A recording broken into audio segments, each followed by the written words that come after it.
News Rajasthan और आपके साथ मैं हूं मोनिका जायसवाल। स्वागत है आपका हमारे इस खास कार्यक्रम बोलियो राजस्थान में। आज हम बात करेंगे प्रदेश भर में गैंगरेप के बढ़ते मामले को लेकर। वहीं प्रदेश में गैंगरेप के मामले दिन ब दिन रफ्तार पकड़ते जा रहे हैं। वहीं ताजा मामला बहरोड के नीमराणा से है, जहां पर सरकारी स्कूल की टीचर ने छात्राओं के साथ गैंगरेप जैसी घिनौनी वारदात को अंजाम दिया। ऐसे में कई सवाल खड़े होते हैं कि क्या बच्चियां अब स्कूल में भी सुरक्षित नहीं? कैसे बच्चियों की सुरक्षा होगी? आरोपियों को क्या सजा दी जाएगी और कैसे ये हैवानियत खत्म होगी? इन्हीं सवालों के साथ आज बोलियो राजस्थान की टीम ने प्रदेश के अलग अलग इलाकों में जाकर लोगों से बातचीत की और उनकी राय भी जानी। तो सबसे पहले हम चलते हैं राजस्थान की राजधानी जयपुर में, जहां हमारे संवाददाता ने लोगों से बातचीत की और उनकी राय जानी। देखिए रिपोर्ट। बच्ची के साथ गैंगरेप की वारदात जिस तरह सामने आई, उस पर कहीं ना कहीं सवाल या निशान प्रशासन की कार्यप्रणाली पर भी खड़े कर दिए, वहीं कानून प्रक्रिया भी खड़े कर दिए। आखिर बच्चों के साथ इस तरह की घटनाओं पर कब लगाम लगेगी? बोलियो राजस्थान के खास कार्यक्रम में मेरे साथ कुछ लोग हैं, इनसे बातचीत करते हैं। बहरोड में जिस तरह का वाकया देखने को मिला, नाबालिग के साथ गैंगरेप किया गया, आखिर बच्चा कब सुरक्षित हो पाएंगी? देखिए, ये कांग्रेस की इस निकम्मी सरकार से हम उम्मीद भी और क्या कर सकते हैं। प्रदेश में चारों तरफ अराजकता का माहौल है। डेली समाचार पत्र या न्यूज के माध्यम से जब ऐसी हृदय विदारक घटनाएं सामने आती है तो मन इससे बहुत व्यथित होता है। इसके लिए प्रशासन को ठोस कदम उठाने चाहिए। इनके लिए बढ़िया फास्ट ट्रैक कोर्टों का गठन होना चाहिए, जिसके अंदर चालान जल्द से जल्द पेश हो और जो दोषी हैं उनके लिए कठोर दंड का प्रावधान होना चाहिए। बिल्कुल, देखिए, फास्ट ट्रैक कोर्ट में ऐसे मामले हो और जल्द ही सुनवाई हो। क्या लगता है ऐसे शिक्षकों पर क्या कुछ कार्रवाई करने की जरूरत है? इसके लिए सरकार को ठोस कदम उठाने ही पड़ेंगे, क्योंकि जब तक ठोस कदम उठाए नहीं जाएंगे अपराधियां ऐसे खुले घूमते रहेंगे और अपराध बढ़ते ही रहेंगे। सरकार जब तक ठोस कदम नहीं उठाएगी, फास्ट ट्रैक कोर्ट नहीं होंगे, जब तक इनको दंड दिया नहीं जाएगा ना, तब तक लोग ये खुलेआम घूमते रहेंगे, अपराध बढ़ते ही रहेंगे। बिल्कुल, देखिए, हालांकि सख्त सजा का प्रावधान होना चाहिए। कैसे रोकी जाए ऐसी हैवानियत को? बिल्कुल सर, रोकी जानी चाहिए जरूर। और गवर्नमेंट सरकार से ये कहना चाहता हूँ मैं कि भाई जितने भी क्राइम होते हैं उनको कड़ी से कड़ी सजा दी जाए। और रोकने के लिए जैसा कि अपन काफी चीजें हैं जो कि अपन कर सकते हैं इनके लिए। बिल्कुल, देखिए, इसको रोकने के लिए कहीं ना कहीं लोगों को जागरूक भी करना पड़ेगा। क्या लगता है लोग जागरूक नहीं है, जिसके चलते ये वारदातें लगातार बढ़ती ही जा रही हैं? जी, इसके लिए जागरूकता अभियान की जरूरत है। आज भी ग्रामीण क्षेत्रों में कन्याएं, बच्चियां सुरक्षित नहीं है। बिल्कुल आम सी बातें हो गई। डेली पढ़ते हैं न्यूज से, कैसे भी पता लगता है, सुबह अखबार खोल के पढ़ते हैं तो डेली 2-4 ऐसी घटनाएं आती है, जिससे मतलब काफी दुख होता है। ऐसी घटनाएं नहीं होनी चाहिए, इसे एक सभ्य समाज का हिस्सा नहीं होनी चाहिए। बिल्कुल, देखिए, लंबे समय से लगातार ऐसे वारदातें प्रदेश भर में उठ रही हैं। हालांकि नियम कानून में बदलाव करने की मांग भी उठती है। क्या लगता है नियम कानून में बदलाव होना चाहिए ताकि आरोपियों को जल्द से जल्द सजा मिले? जी जरूर, नियम और कानून बदलेंगे तभी अपराधी रुकेंगे और ये अपराध रुकेंगे। और इसके साथ साथ ही जैसा आपने कहा था, हमें जो है जागरूक अभियान चालू करने चाहिए। जैसे कि गांव में अभी तक सेक्स एजुकेशन के बारे में बातचीत भी नहीं होती है। अगर हम इसके बारे में बात करें, लोगों को जागरूक करें, तो इस तरह के अपराध कम होने में देखने को मिल सकते हैं। बिल्कुल, देखिए, निश्चित तौर पर कहीं ना कहीं प्रशासन को एक मुहिम चलाने की जरूरत है, क्योंकि आज भी बच्चों और महिलाओं को उनके अधिकारों के बारे में जानकारी नहीं है। और साथ ही साथ बहरोड में जिस तरह का वाकया देखने को मिला, ऐसे में आम जनता भी मांग कर रही है कि इन शिक्षकों को कठोर से कठोर सजा मिले और कानून प्रक्रिया में बदलाव देखने को मिले। कैमरा पर्सन गिरीश के साथ मैं बसंत, इंडिया न्यूज, जयपुर। तो वहीं भरतपुर में भी हमारे संवाददाता राजीव भट्ट ने लोगों से बातचीत की और इस मुद्दे पर उनकी राय जानी। देखिए रिपोर्ट। वैसे मेरे हिसाब से तो हर जगह ये समाधान होना चाहिए कि लड़कियों को विशेष सुविधा होनी चाहिए, खासकर फ्रेंडली होना चाहिए माँ बाप को भी उनसे, कि जो भी बात है, जो जिस तरीके से बहरोड में घटना हुई है वो कहीं भी है और मैंने जगह जगह भी देखी है कि ये गलत है और घर में भी सेफ़ नहीं है, रिश्तेदारों के बीच में भी सेफ़ नहीं है। लेकिन हाँ, अनुशासन होना चाहिए और उनको साथ में सेफ्टी होनी चाहिए और प्रशासन की भी दायित्व बनता है कि वो अच्छा उनके साथ में, लड़कियों के साथ में, बच्चियों के साथ में ध्यानपूर्वक रखा जाए, उनको सेफ्टी के तौर पे। मेरे हिसाब से बच्चियों के लिए हमने शुरू से ही माँ बाप को ये प्रयत्न करना चाहिए कि पहले तो बच्ची कुछ छुपाए नहीं, और मतलब माँ को भी ये करना चाहिए कि बच्चे को ये गुड टच, बैड टच, इसके बारे में जानकारी देनी चाहिए।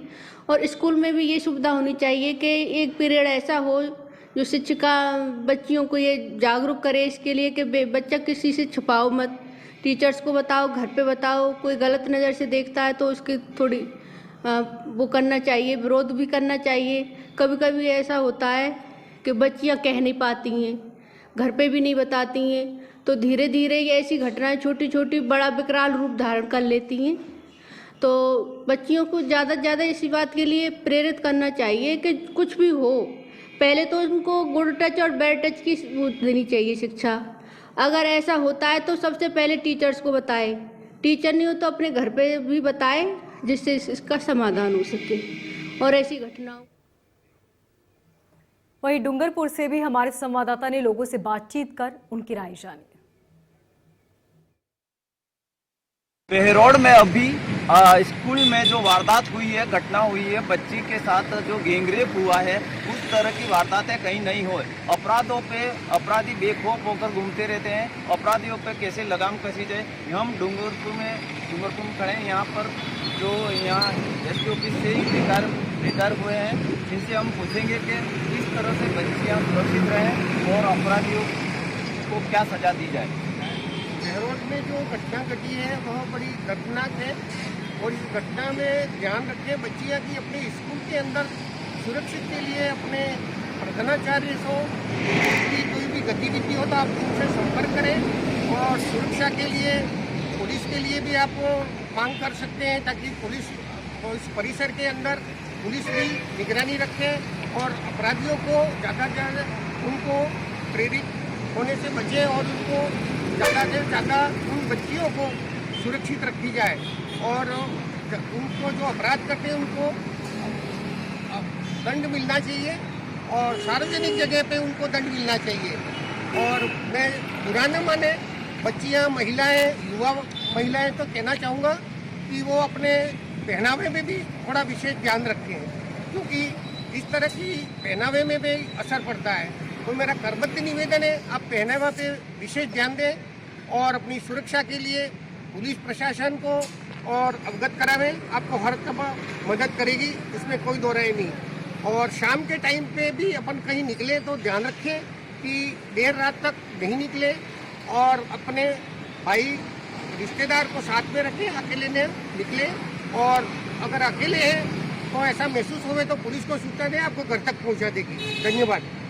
इन्होंने कहा कि अपराधियों को बड़ा दंड देना चाहिए और स्कूल में प्रधानाचार्य को भी होना चाहिए और कि निगरानी रखें और इस बच्चियों को भी अलर्ट रहना चाहिए और पहनावे पे भी ध्यान देना चाहिए।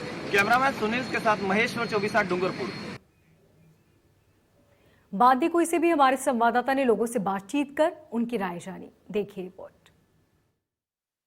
मौजूद है प्रदेश के अंदर अलवर ज़िले के बेहरोड के अंदर स्कूल के अंदर हुई दरिंदगी के बारे में आज चर्चा करेंगे। हमारे साथ कुछ स्टूडेंट भी है मौजूद हैं और कुछ टीचर भी मौजूद है। चर्चा करेंगे इनसे कि जो ऐसी हैवानियत स्कूल के अंदर दरिंदगी हुई है, क्या कैसे बच्चियां सुरक्षित रह पाएंगी, क्या स्कूल कॉलेजों के अंदर क्या सुरक्षा सरकार की ओर से की जाएगी। क्या कहना होगा कि आप बताएं कि स्कूल के अंदर जो ऐसी दरिंदगी है, क्या बच्चियाँ कैसे सुरक्षित रहेंगी।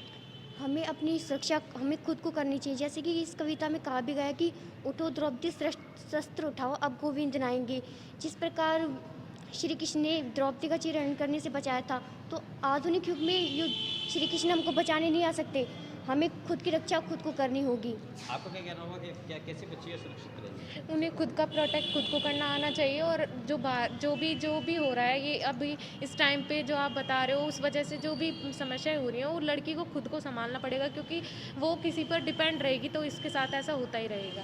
सरकार को क्या ऐसा कानून बनाना चाहिए जिससे बच्चियाँ सुरक्षित रहें। जैसे कि अब जैसे जो कानून हमारे काम में नहीं आया, जैसे जिस लड़कियों की सुरक्षा नहीं हो पा रही है उसे सरकार को नए कानून बनाने चाहिए। जैसे लड़कियों की आइडेंटिटी देनी चाहिए, जैसे कहीं फंस जाएं तो वहाँ जाके हम अपनी आइडेंटिटी से निकल सकें, हम यहाँ से निकल सकते हैं। दोषियों को क्या सजा होनी चाहिए कि ऐसी जो दरिंदगी होती है, क्या दोषियों को सजा मिलनी चाहिए, क्या सरकार को ठोस कदम उठाने चाहिए। सरकार को ज़रूर इसके खिलाफ कदम उठाना चाहिए। अगर बच्चियाँ इस मामले में अगर सुरक्षित नहीं है तो उनके लिए नए कानून बनाने चाहिए क्योंकि अगर कुछ कानूनों से इन चीज़ों का निवारण नहीं हुआ तो ये समस्याएं बढ़ती हैं ना कि घटती हैं। क्या सजा होनी चाहिए दोषियों को। वो तो फांसी की सज़ाएं होनी चाहिए, उन्हें एनकाउंटर में मार देना चाहिए। ऐसी काफ़ी चीज़ें होती हैं जिनमें उन्हें सज़ा मिलनी चाहिए। चर्चा करेंगे, टीचर भी हैं, आपसे चर्चा करेंगे कि ऐसी हैवानियत जैसे अलवर के अंदर हुई है प्रदेश के अंदर, क्या स्तर होनी चाहिए, क्या सरकार के ठोस कदम होने चाहिए? इसके लिए सरकार को कठोर से कठोर कानून बनाने चाहिए और ऐसे लोगों को ऐसी सज़ा देनी चाहिए कि वो ना जीने के लायक रहें और ना मरने के लायक रहें। उनको इस स्थिति में पहुंचा देना चाहिए, मेरे ख्याल से ऐसा होना चाहिए उनके साथ में। और सरकार को इसके लिए बच्चियों की सुरक्षा के लिए बहुत सारे इस तरह के कानून बनाने चाहिए और ऐसे लोगों को कहना चाहिए कि बिल्कुल इस स्थिति में पहुंचा दें कि वो दोबारा किसी लड़की को के साथ ऐसा कुछ करने की सोचने भी नहीं, सोचना तो दूर, किसी लड़की की साइड वो देख भी ना पाएं। इस तरह की स्थिति में उन्हें पहुंचा। आपको क्या कहना होगा कि क्या सरकार को क्या ठोस कदम उठाने चाहिए? सर, जो अभी पूर्व में कानून बने हैं, यदि उनसे अभी तक कोई इफेक्ट नहीं पड़ा और इस तरह की घटनाएं हमारे पूरे देश में दिन प्रतिदिन बढ़ती जा रही हैं, तो इसके लिए चाहिए हमें कुछ नए चेंजेस लाने चाहिए, नए प्रकार से लॉज हमें बनाने चाहिए। और जहाँ तक दंड की बात है, वो इस तरह से हो, खुले आम दिया जाए सर, उसके मैं फेवर में हूँ। और इतने कठोर दंड दिए जाएं कि उस दंड को देख करके आगे कोई इस तरह की सोच भी रखता है तो उसकी सोच में परिवर्तन आ सके। और जिन नैतिक मूल्यों का ह्रास हो चुका है, उन नैतिक मूल्यों को एजुकेशन में जोड़ा गया है सिर्फ, लेकिन उनको लिटरली पढ़ाया नहीं जा रहा है। यदि ईमानदारी से उनको पढ़ाया जाए तो शायद लोगों की सोच में भी परिवर्तन आएगा। और इसके साथ साथ सर, लड़कियों को सेल्फ डिफेंस की एजुकेशन कंपलसरी करनी चाहिए। जैसे हम हिंदी, इंग्लिश, संस्कृत लैंग्वेजेस कराते हैं, या हम कंप्यूटर एजुकेशन को भी कंपलसरी करें, तो सेल्फ डिफेंस भी सर उतना ही कंपलसरी होना चाहिए। अभी हमने जो चर्चाएं की है, बच्चियों से भी चर्चाएं की है, टीचरों से भी चर्चाएं की है, क्या ठोस कदम सरकार को ठोस कदम उठाने चाहिए? बच्ची की सुरक्षा के लिए सरकार को नया कानून लाना चाहिए जिससे बच्चियां स्कूल सहित अपने जहां भी क्षेत्र में रहे वहां सुरक्षित रह पाएँ। अब देखते हैं कि गहलोत सरकार कितना ठोस कदम उठा पाती है, ये आने वाला समय बताएगा। मैं कैमरा पर्सन के साथ देवेंद्र नरूका, बांदीकुई। तो राजस्थान में जिस तरीके से मामले बढ़ते जा रहे हैं, उसी को लेकर हमारे संवाददाता पहुंचे और जाना लोगों की राय क्या है। अधिकतर लोगों ने कहा कि इसके लिए जरूरी है कि बच्चियों को समझाइश देना और साथ ही सख्त कानून बनना। और चलिए अब सीधा रुख करते हैं जहां पर कैटरीना कैफ और विकी कौशल की शादी की तैयारियां हो रही हैं। आज 7 फेरे भी लिए जाएंगे शाम को 7 बजे। बड़ी जानकारी, सवाई माधोपुर में विकी कौशल और कैटरीना की शादी की तैयारियां, और आज शादी है। आज विकी और कैटरीना दोनों ही 7 फेरे लेकर एक दूसरे के हो जाएंगे। तैयारियां आप देख सकते हैं किस तरह जोर शोर से तैयारियां चल रही हैं। हिंदू रीति रिवाज से दोनों शादी कर रहे हैं। होटल 6 सेंस फोर्स में सितारों की जमावड़ा लगा हुआ है। इंडिया न्यूज को एक्सक्लूसिव तस्वीरें मिली है दोनों की शादी की, ये बड़ी जानकारी आपको बता रहे हैं। सवाई माधोपुर में विकी कौशल और कैटरीना की आज शाम को 7 बजे शादी है। आज शाम 7 बजे दोनों 7 फेरे लेकर एक दूसरे के हमेशा के लिए हो जाएंगे।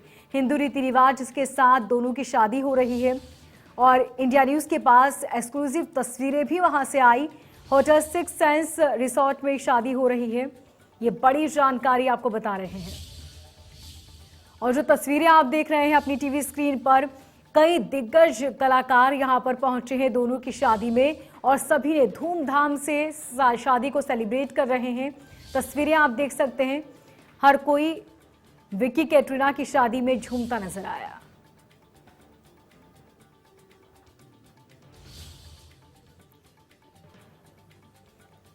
तो इंडिया न्यूज के पास ये एक्सक्लूसिव तस्वीरें जो आप अपनी टीवी स्क्रीन पर देख रहे हैं, जहां पर ये वहां की तस्वीरें हैं जहां पर ये पूरा कार्यक्रम चल रहा है और आज इसी होटल में शादी होगी जहां से कई मेहमान झूमते गाते नजर आए। आपको बता दें कि हिंदू रीति रिवाज से आज शाम 7 बजे फेरे लिए जाएंगे। तो सितारों का मजमा जमा हुआ है शादी में। और सवाई माधोपुर से हमारे संवाददाता बजरंग सिंह हमारे साथ जुड़ चुके हैं। जी बजरंग, किस तरह की तैयारियां वहां पर हो रही है और ये कार्यक्रम आज शादी के बाद कितने दिनों तक चलेगा? जी बिल्कुल, फिल्म अभिनेत्री कैटरीना कैफ और विक्की कौशल की शादी को लेकर सवाई माधोपुर के चौथका बरवाड़ा स्थित जो होटल 6 सेंस फोर्ट बरवाड़ा है, उसके अंदर तमाम तैयारियां की गई है और अब शादी अंतिम चरणों में है। बताया जा रहा है कि आज 3 बजे के बाद विक्की कौशल के सेहरा बांधने का कार्यक्रम यहाँ पर आयोजित हुआ और सूत्रों से मिली जानकारी के अनुसार शाम को 6 बजे के आसपास विक्की कौशल और कैटरीना कैफ परिणय सूत्र में बंधेंगे। शादी को लेकर के यहाँ जो होटल है उसके अंदर एक भव्य मंडप यहाँ पर तैयार किया गया है। उसी भव्य मंडप के अंदर रजवाड़ी पूरे स्टाइल में विक्की कौशल और कैटरीना कैफ परिणय सूत्र में बंधेंगे। ये जो शादी है इसको पूरी तरीके से गोपनीय तरीके से रखा गया है। बताया जा रहा है कि कैटरीना कैफ और विक्की कौशल दोनों की किसी मैगजीन के साथ अनुबंधन किया है और अमेजोन के साथ भी उनका अनुबंधन है। इसको लेकर के किसी भी तरह की कोई वीडियो या फोटो यहाँ पर लीक नहीं की जा रही है। पूरी तरीके से एक शादी गोपनीय रखी गई है और कई सारे फिल्म सेलिब्रिटी यहाँ शादी के अंदर शिरकत करने के लिए बरवाड़ा पहुंचे हुए हैं। उनमें नेहा धूपिया, कबीर खान, निम्मी माथुर सहित कई ऐसे सारे फिल्म सेलिब्रिटी है जो यहाँ पर पहुंचे हुए हैं। कई VIP मेहमान यहाँ पर पहुंचे हुए हैं, लेकिन पूरी तरीके से इस शादी को गोपनीय रखा जा रहा है। सुरक्षा की दृष्टि से जो बरवाड़ा फोर्ट होटल है उसके बाहर बाउंसर यहाँ पर तैनात किए गए हैं। साथ ही जो राजस्थान पुलिस के जवान हैं उनको भी यहाँ पर तैनात किया गया है। तो शादी को लेकर के यहाँ भव्य तरीके से यहाँ पर आयोजन किया जा रहा है और शाम को गोधूली बेला के अंदर विक्की कौशल और कैटरीना कैफ परिणय सूत्र में यहाँ बंधेंगे। जी बजरंग, इसी के साथ आज 7 बजे जैसे कि आपने बताया कि फेरे हैं, तो आज 7 बजे के बाद ये कार्यक्रम कितने दिनों तक जारी रहेगा? जी बिल्कुल, अभी जो जानकारी मिल रही है उसके हिसाब से गोधूली बेला में इन दोनों के फेरे होंगे और 700 साल पुराने इस ऐतिहासिक किले में इन दोनों की शादी आयोजित की जा रही है और करीब 100 साल से भी ज्यादा समय के बाद में इस किले के अंदर जो वैवाहिक जो है सेनाइयां यहाँ पर गूंजेंगी। तो विक्की कौशल और कैटरीना कैफ की शादी को लेकर के जो प्राचीन किला है, ऐतिहासिक किला, वो इसकी गवाही बनेगा। बताया जा रहा है कि शादी के बाद यहाँ देर रात तक पार्टी चलेगी। यहाँ पर जो सेलिब्रिटी शादी के अंदर आए हुए हैं शामिल होने के लिए, उनको लेकर के देर रात तक यहाँ शादी समारोह यहाँ पर चलेगा। उसके बाद में यहाँ पर इनके जो सभी VIP जो मेहमान हैं वो यहाँ होटल के अंदर ठहरे हुए हैं। ठीक बजरंग, बहुत शुक्रिया तमाम जानकारी के लिए। और चलिए इसी बीच एक और बड़ी खबर का रुख कर लेते हैं। एक और बड़ी जानकारी, जहां पर दूदू में सड़क हादसा हुआ। ये बड़ी और अहम खबर आपको बता दें, दूदू में सड़क हादसा हुआ जिसमें कई लोगों ने अपनी जान गंवाई। ये बड़ी जानकारी जयपुर के दूदू से, जहां पर भीषण सड़क हादसा देखने को मिला। सर्विस लाइन पर खड़े ट्रेलर में बेकाबू कार जा घुसी जिसकी वजह से 3 लोगों की मौके पर ही मौत हो गई।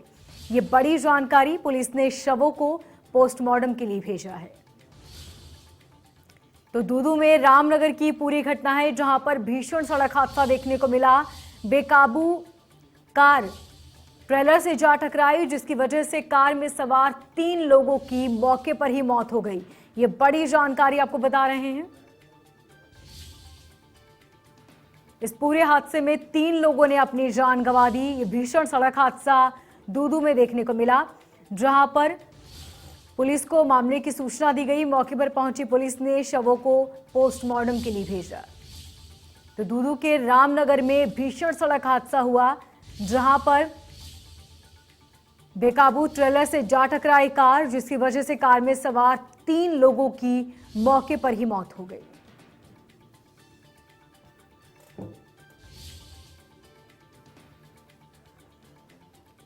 तो बड़ी और अहम जानकारी आपको बता रहे हैं। पुलिस ने शवों को पोस्टमार्टम के लिए भेजा।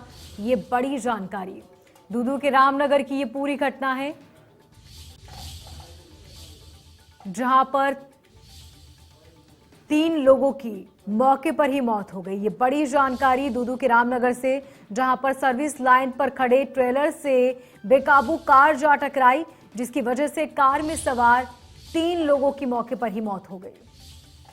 और तस्वीरें आप देख सकते हैं किस तरह कार बुरी तरह क्षतिग्रस्त हो चुकी है और इस कार को देखकर यह अंदाजा लगाया जा सकता है कि हादसा कितना भीषण रहा होगा। और इस खबर पर ज्यादा जानकारी के लिए हमारे संवाददाता पवन खन्ना फोन लाइन पर बने हुए हैं। जी पवन, क्या है पूरी जानकारी? ये वैगनर कार है जो जयपुर से अजमेर से जयपुर की तरफ जा रही थी। रामनगर पड़ासोली के पास ही भीषण हादसा हुआ।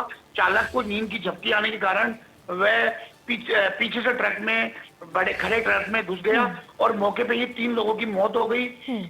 जिससे की सूचना पर दूदू सीओ अशोक चौहान व दूदू सीआई मौके पर पहुंचे और उन्होंने तीनों शवों को दूदू चिकित्सालय की मोर्चरी में रखवा दिया और लगातार इन हादसों पर नजर बनी हुई है पुलिस की।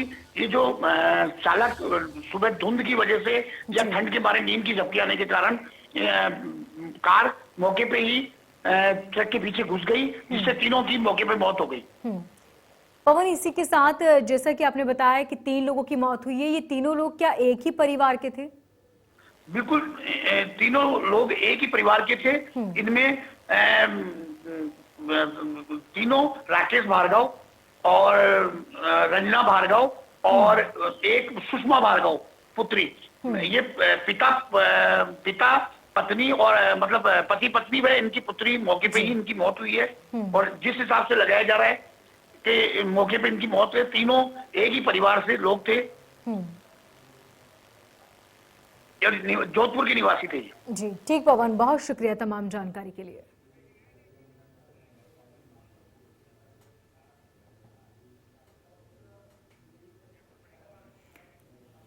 और इसी बीच बड़ी और अहम जानकारी आपको बता दें, इसी बीच इस वक्त की बड़ी खबर, सर्विस लाइन पर खड़े ट्रेलर में बेकाबू कार जा घुसी, जिसकी वजह से कार में सवार 3 लोगों की मौत हो गई। आपको बता दें कि इस भीषण हादसे में 3 लोगों की मौत हुई। और इसी बीच बड़ी खबर हनुमानगढ़ से, जहां पर महिला थाने के बाहर 2 पक्ष भिड़ गए। ये बड़ी जानकारी हनुमानगढ़ से आपको दे रहे हैं। दोनों पक्षों में जमकर लात घूंसे भी चले। ये बड़ी जानकारी हनुमानगढ़ से, दहेज की मांग के परिवाद पर दोनों पक्ष थाने आए थे और महिला थाने के बाहर ही दोनों पक्ष आपस में लड़ लिए और दोनों के बीच मारपीट भी हुई। मारपीट कर 1 लाख रुपए मांगने का आरोप भी लगाया गया। तो बड़ी जानकारी हनुमानगढ़ से आपको दे रहे हैं, जहां पर ये देखिए तस्वीरें आप देख सकते हैं हनुमानगढ़ की, जहां महिला थाने के बाहर 2 पक्ष आपस में भिड़ गए। इस दौरान दोनों पक्षों के बीच खूब लात घूंसे भी चले। दहेज की मांग के परिवाद पर दोनों पक्ष थाने आए थे और महिला ने ससुराल पक्ष पर आरोप लगाया। 1 लाख रुपए मांगने का आरोप लगा है। और इस खबर पर ज्यादा जानकारी के लिए हमारे संवाददाता कुलदीप हमारे साथ फोन लाइन पर बने हुए हैं। कुलदीप, जैसा कि आपने बताया कि थाने के बाहर ये 2 पक्ष लड़ रहे हैं, क्या किसी ने बीच बचाव करने की कोशिश नहीं की? जी आपको बता दूं, महिला थाने के बाहर जो है अचानक से हंगामा शुरू हो गया। तो हम आपको बता दें, इसके दौरान जो है 2 पक्षों के बीच में आपस में कहासुनी होगी। हालांकि वो किसी मामले को लेकर आए हुए थे, दहेज पक्ष का कोई मामला था। उसके बाद से जो है अचानक उनमें अंदर मारपीट होगी। वो मारपीट करते करते बाहर तक पहुंच गए और चोटें भी लगी है, उनके कपड़े भी फाड़े गए। हालांकि बाद में जब अंदर पुलिस को जब सूचना मिली तो अचानक से हड़बड़ी अंदर जो है वो सिपाही आए और 2-4 सिपाहियों ने बीच बचाव किया और बीच बचाव करने के बाद जो है उनको कहीं छुड़ाया गया। ठीक कुलदीप, बहुत शुक्रिया तमाम जानकारी के लिए।